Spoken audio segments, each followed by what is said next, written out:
Welcome to the Tarryn Reeves Show, where your journey to empowerment takes center stage. I'm your host, Tarryn Reeves, best-selling author and publishing expert. Together, we'll dive into the hearts and minds of visionaries, disruptors, and trailblazing leaders to explore the most compelling and thought-provoking ideas in life, business, and marketing. Let's inspire, impact, and ignite. This is the Tarryn Reeves Show.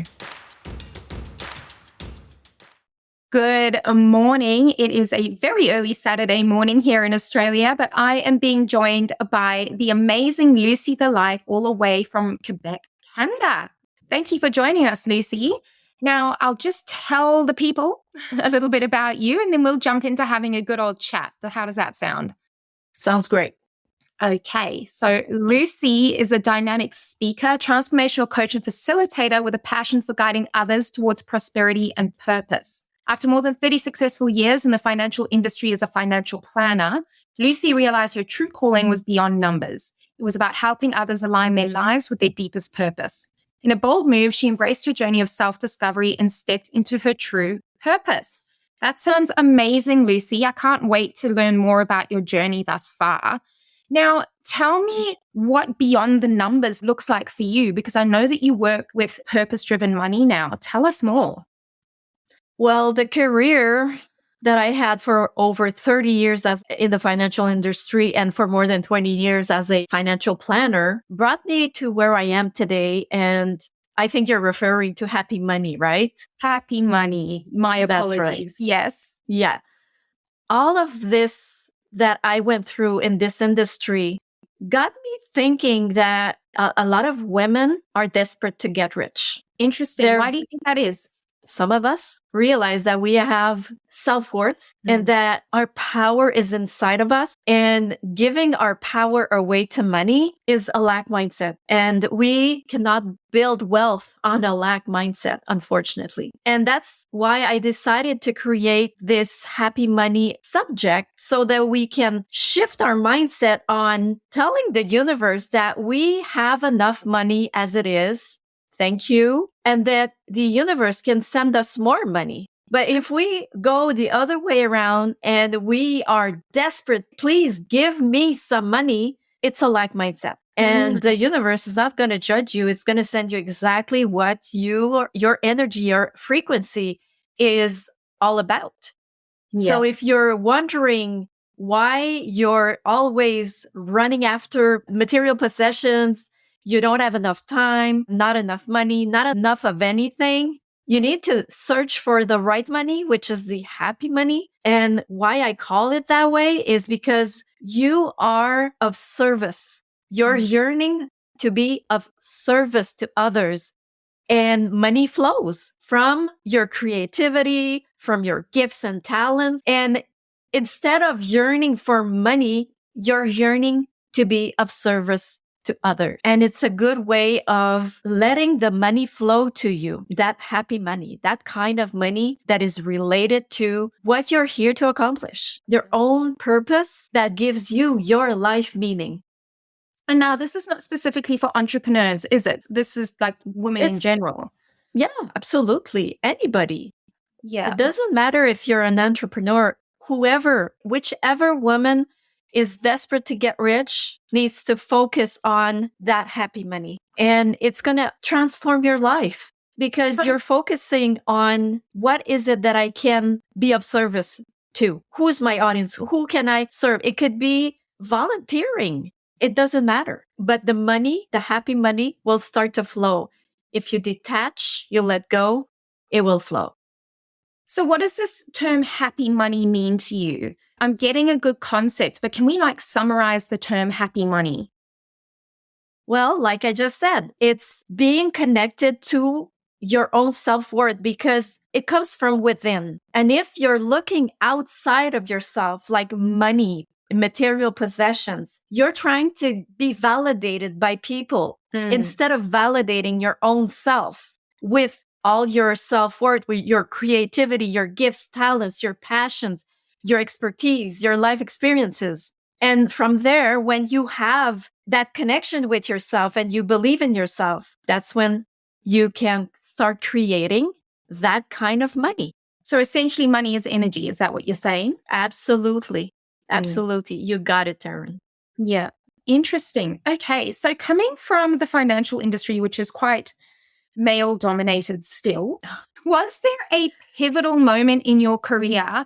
Like, was there one moment or a series of moments that you went, I just can't do this anymore. I don't want to do this. I'm not living in my purpose? Are you reading in my mind? Maybe. Oh my God. Yes, definitely. My soul was yearning to discover something else because I was so unhappy and unfulfilled in my job as a financial planner. And I needed to reinvent myself. I followed my calling. I listened to my heart's desires. And we've got dreams when we're young and we forget about them. We stop imagining what it would look like to be that singer or whatever it is that you're dreaming about. And I was dreaming of being a singer. I wanted to be an Olympic athlete. I wanted to work with animals.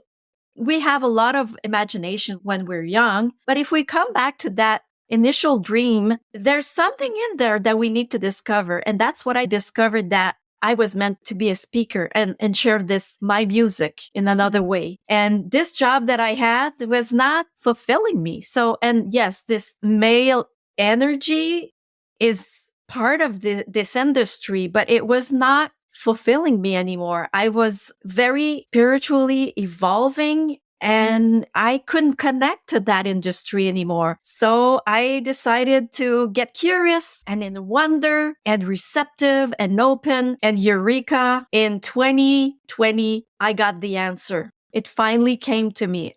It manifested through an interview between Dr. Deepak Chopra and Claire Zammit from Evolving Wisdom. And when she mentioned transformational coaching, I just threw my hands in the air and I said, this is exactly what I'm meant to be. My whole body was vibrating. I felt it. It was really, really clear. The light came right through to me. Beautiful. It's quite an experience to have. And I think a lot of entrepreneurs get that feeling at some stage in their life, or sometimes multiple times. I'm always onto some big project or something. But us visionaries like get that feeling and it's like, okay, this is the next right thing. Let's do this. And it often makes no sense to anybody else from the outside. And it can be it's a big leap, especially if you're moving out of corporate into your own thing. Yeah. You are obviously very driven by that purpose and are very connected in with who you are and what you want. How did that skill set, if you like, guide you through the challenges of starting your own business? I was determined. One of my personal traits is being very conscious, being organized, very disciplined, and moving forward. So it's going into movement rather trying to be perfect, staying in movement rather than trying to find the exact formula, flying the plane while you are building it. So when you find your purpose, like I did, there's no turning back. You cannot unlearn your purpose. And it's a matter of, I would say, life and death. It's like, if you don't follow it, it's going to follow you. Yeah. Amazing. So what were some of the biggest challenges do you think that you came across since 2020 in that realization to now? Can you think of some big challenges that you came up against? The real challenges were before. Because right now, what I'm doing is sublime. I'm blessed. I'm happy now. I've learned so much and I love myself deeply. Self-love, self-worth, and I can validate myself. The challenges were those pains that I had to transform into purpose before being where I am today. And it started, and I love to share this phrase from my signature talk. It starts with, all my life, I knew something I didn't know I knew. I was on a spiritual journey. And eventually, I found my purpose thanks to my disability, and it saved my life. It says it all. I had to go through physical pain, emotional pain to see the light at the end of the tunnel. And that physical pain started way, way long time ago. But when I became disabled, I had to slow down. I had to reconnect with myself, my inner self. And that's how I discovered meditation, yoga. And 11 years after, the pain came differently. It was emotional. Yeah. It was mental, emotional. I wasn't happy, didn't know why. And fast forward to 2020, because I started to, like I said, I wanted to find what was it that I'm here to accomplish. There was something way bigger than my own mind that was pulling me and calling me. So those were the challenge. Now life is a breeze. It's beautiful. And of course, we do have challenges with social media and technical things with the computer and reaching the right audience. But when you work at it, it all comes together because you're not alone. We're our co-creators. Yeah, 100%. Now, talk to me more, Lucie, about you said that you had or have a disability and there was a lot of physical pain. Do you believe that might have been a manifestation of you not living your purpose and experiencing dis-ease in your body? Yeah. Yes. Tell me more, because, I mean, you look amazing. Oh, well, thank you. It started a long time ago. I was very young, but when I stopped walking was in 2004. I was operated in my lower back, and thank God I had an amazing doctor that performed a successful surgery. And slowly but surely, I was very active. I was in all kinds of sport as I am today. And I wanted to get back in shape. So I said, I'm going to start slowly with yoga. But this was put on my path because I needed to really go inside and evolve spiritually. Yeah. And from yoga, I found meditation. And from meditation, I went in group meditation and I learned so much about the mantras and all of that. So it's a process. Sometimes we need to go very low to go very high. Yeah. And all that happens in our lives happen for a reason. And I believe deeply that being disabled saved my life. So you lost your ability to walk. Is that what I'm hearing? Yes. Well, there's no surefire way from the universe to make sure that you go within by taking away your ability to move, right? Yeah, because I was in everything, everywhere, fast and moving a lot because I didn't want to think. I didn't want to be with myself. We're avoiding something. I was avoiding the not enoughness, not being worthy. A woman will suffer from not being good enough, not mattering, not being lovable, and so on. Yeah. So that was something I discovered when I started my coaching program with Claire Zammit. Oh my God, I could see myself in all of her 21 patterns because she did a matrix. And I said, oh my God, this is so familiar. We struggle so much from all of these patterns, but they're invisible and we need to bring them so we can see them, to be aware of those stories we're constantly repeating over and over again, and we're creating. So essentially, with this happy money idea of money being energy, which I 100% believe, and living your purpose and stay in momentum and working towards your purpose and your vision and bringing it into 3D reality each day, it's essentially talking about manifestation as well. Talk to me about this concept of manifestation, the way that you understand it, because it's a very hot topic and has been for a couple of years now, this manifestation idea, but everyone has a different way of explaining it. And I really love how everyone brings a unique perspective to the table. Well, it's all about the power of intention. We attract. So if we vibrate at a certain frequency and we're in lack, we get exactly, it's mirrored. So if you're in abundance and you are happy and you are satisfied and you appreciate what you already have and you're grateful and you're in joy, well, that's what you attract. It's so easy because we're energy. Everything is energy. Yes. And we're like towers of energies. So we transmit and we receive right back what it is that we put out there. And our emotions and our thoughts are the basic things that we need to look at. We need to be conscious of how we're feeling, what we're thinking, and what we're saying, and our actions. So we need to align to be in gratitude and in grace and appreciating, because what we appreciate appreciates. So we're talking a lot about these kind of metaphysical concepts that some people may be a bit new to or a bit uncomfortable with. Let's get practical. Let's bring a bit of the masculine energy back into the business conversation, because we need both, right? We absolutely need both to dance in harmony to be successful. So can you give us some practical advice about how we can start manifesting happy money today? Like if someone was to stop listening or watching this interview, how can they immediately start to gain that momentum that you speak of?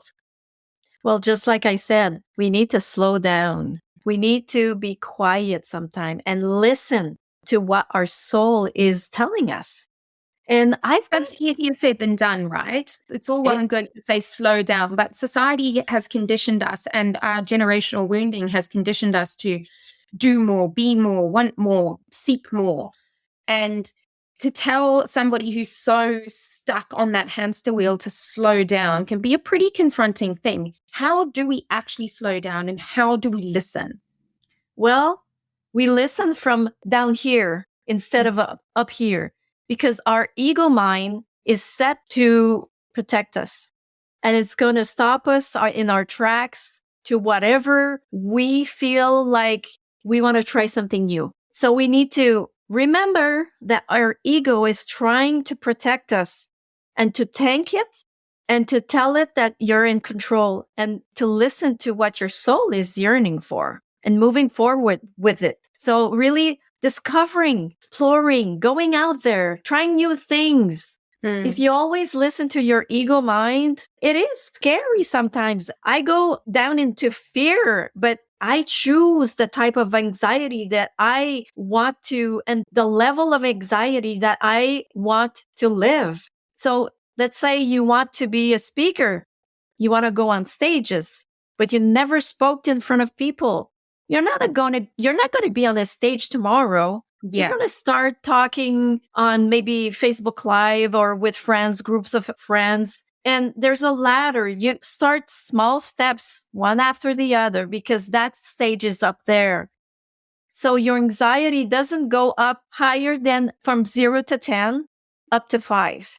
So that your body gets used to it.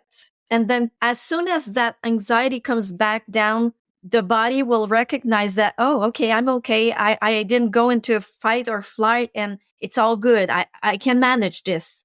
And eventually we go higher and higher with our steps to finding those desires. Right? So I have suffered from anxiety my whole life, and it is a muscle that we build. And I am very conditioned. I'm a very fast person. I do everything, literally everything fast. I read fast. I talk fast. I think fast. I clean the house fast. Like I'm just fast. And for me to be able to slow down, I get so annoyed when I first started my spiritual journey, because I'm a qualified yoga teacher, qualified Reiki practitioner, just for purely personal development purposes. And I just get so annoyed when people are like, I just slow down. I'm like, that's a lovely concept. Thank you for that. And that used to make me really quite annoyed. So what I used to do was set like a timer, a reminder that popped up on my phone, because I was running my business and all of those things. My phone was constantly there. It was constantly dinging. It's not anymore. Now all notifications are turned off, because I just can't stand the sounds. It keeps pulling me out of... Me either. It's off all the time. It's off. Yeah. Everyone gets mad at me. They're like, Campbell, if we're trying to call you. I'm like, if it's an emergency, someone else will call me. Time doesn't exist. Exactly. But I used to have like a little notification that popped up and it's just like breathe or things like that. Exactly. And it didn't really mean that I had to stop my day or what I was doing, but it brought a movement meditation to my day. So if I happened to be washing my hands when this notification popped up, then I'd be like, oh, okay, I can feel the water on my hands. I can feel the soap. I can smell the fresh cut grass through the window. And eventually that became second nature to me. That's how I now live. And that's not to say that my anxiety isn't crazy sometimes. It is. It's part of who I am, and it's part of my human journey. But there are these little tools and techniques that you can use. And it's my belief that when you are living more on your purpose and you are serving and doing exactly what you're meant to do, and for me, that is with the publishing company, writing, marketing books and things like that, they brings a lot of joy back into your life. And it's something that is very expansive. But that's from like the way we earn happy money perspective, right? Or receive happy money. I also know that in our private lives, our lives away from the social screen, if you like, and the business, it's very easy, especially when you have kids, to get stuck in the mundane, soul-sucking routines of life in current society. And so I just wanted to share a really fun thing that I've started to do. Like, I'm always thinking of, I'm a Sagittarius, so like adventure, I just want to do all the things. And I've got young kids and I can't do all the things. Like, I can't just get on a plane to Norway. You know what I mean? No. Which I so want to do. But it's the little things where I go, okay, well, let's make a jar. So I have this jar with all of these colorful bits of paper and it's like, oh, I really want to try axe throwing. And that's something we can do. So axe throwing goes on the paper, or I really want to go and pick oranges or sunflowers, and that goes on there. And then every second weekend, or when we get space, we pull it out and we go, oh, okay, well, this is what we're doing. And then it's like a surprise and an adventure, and also tick something off instead of just going, oh, well, we're just going to sit here and watch Netflix, or we're just going to do the same thing that we always do, which sucks the joy. And that's not what we want. So to continuously live in that expansive state, those are just some practical things that I would suggest. Absolutely.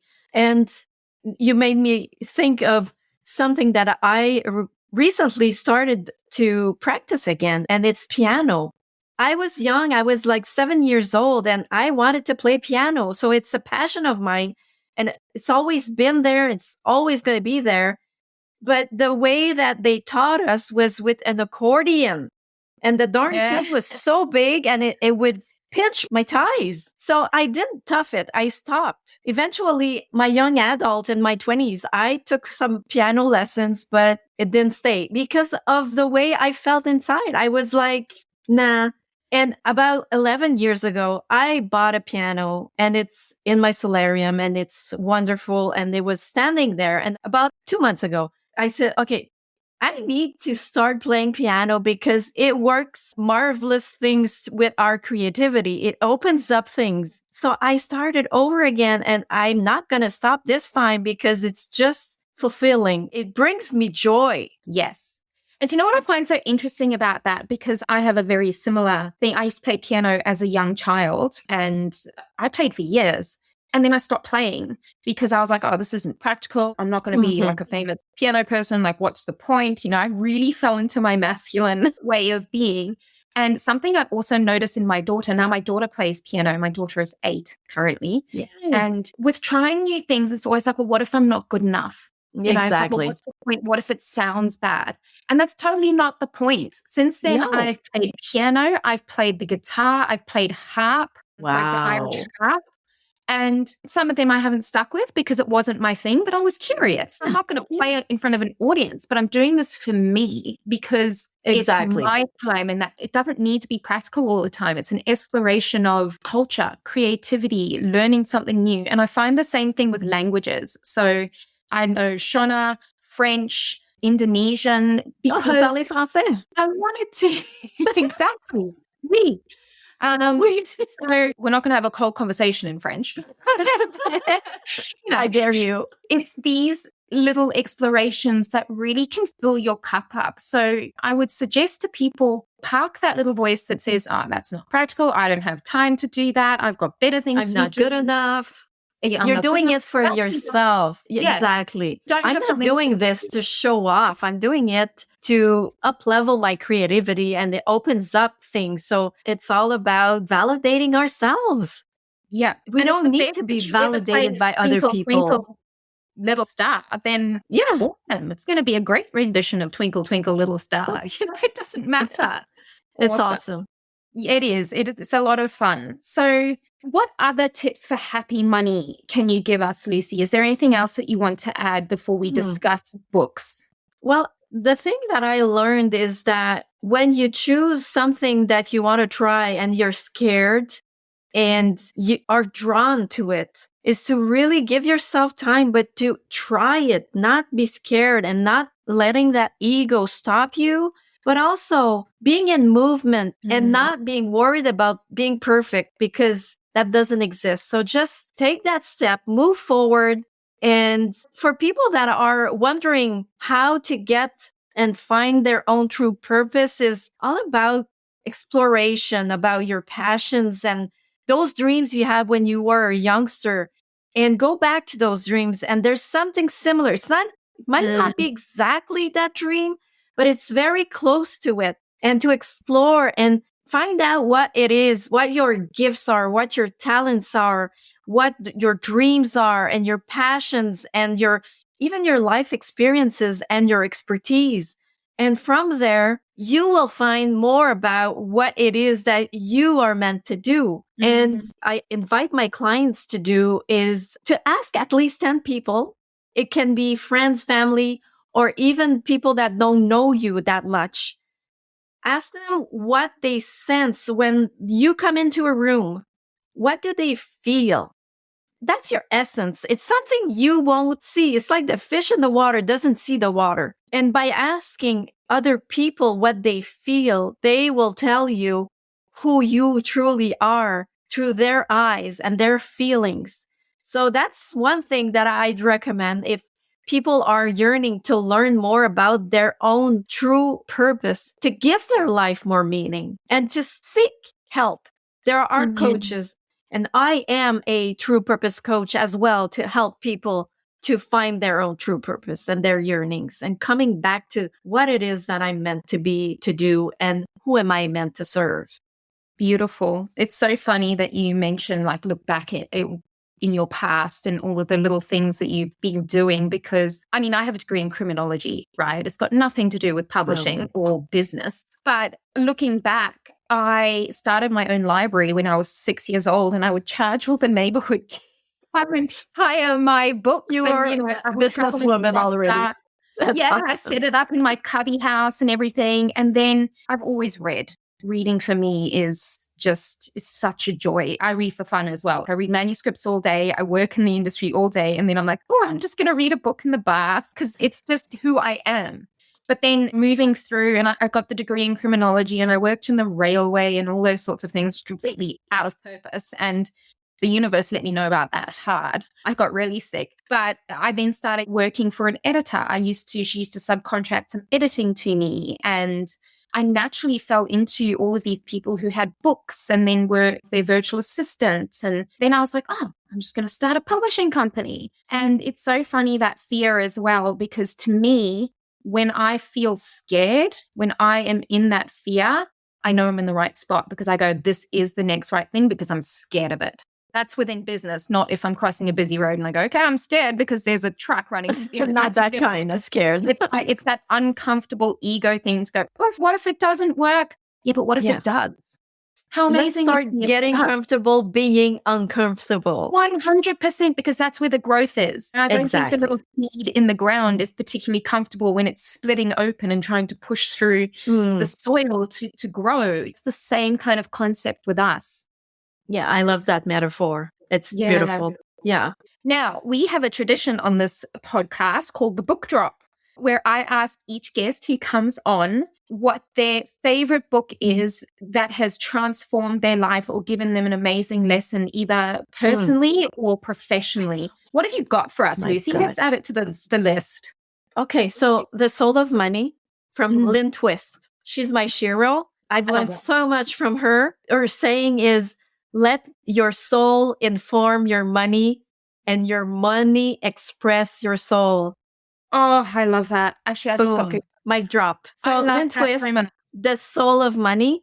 And another one is from Michael Singer. It's The Untethered Soul. Oh, yes. The Untethered Soul. Untethered Soul. It was really a big revelation, the aha moment and everything. And Dr. Wayne Dyer, if I can just add one. Epic. Well, the power of intention. Yeah, that's a good one. I will most certainly add those to our book drop list so that everyone can see those. But Lucie, thank you so much for being on the Tarryn Reeves Show today. And if any of you looking to connect more with Lucie, you will find all of her information in the show notes. Please go and hang out with her. She's got a money challenge that you can jump in on. And yeah, let's learn to expand our time here on earth and our souls by just really tapping into what we came here to do and doing things despite the fear. Let's not leave this earth with our song inside of us. Oh, beautiful. Yes. Thank you so much, Lucie. You're welcome. Thank you for this opportunity. It was awesome. Thank you so much, Tarryn. Pleasure. Beautiful. That's a wrap on today's episode. If you love the insights and inspiration, don't let it end here. Hit subscribe to stay connected and turn your visions into reality alongside our community of changemakers. I'm Tarryn Reeves. Thank you for joining me. And remember, your story has power. See you in the next episode.